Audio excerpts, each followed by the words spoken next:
My name is E. Ray Moore, the founder and director of the Exodus Mandate Project. It's a Christian ministry to grow and advance Christian schooling and homeschooling.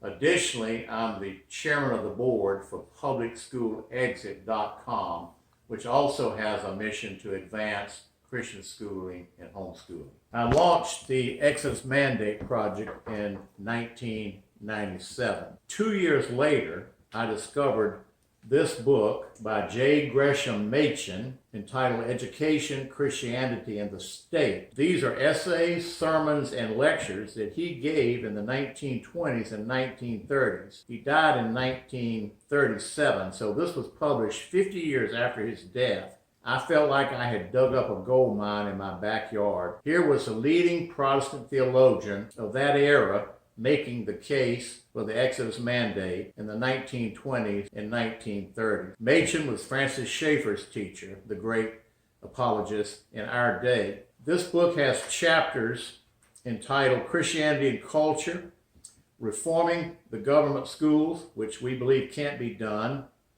the necessity of the Christian school, and shall we have a federal department of education.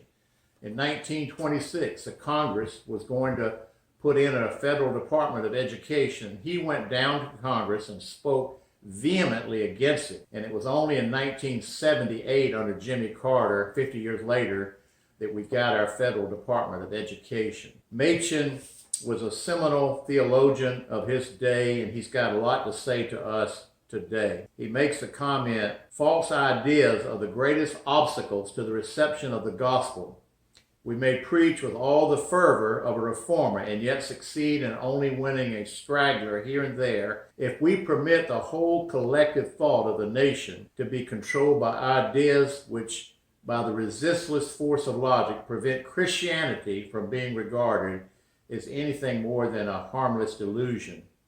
Under such circumstances, what God desires us to do is destroy the obstacle at its root. We've come to the point now in our history where it's time to consider defunding, abolishing public education entirely with a series of private Christian schools and homeschooling. Thank you.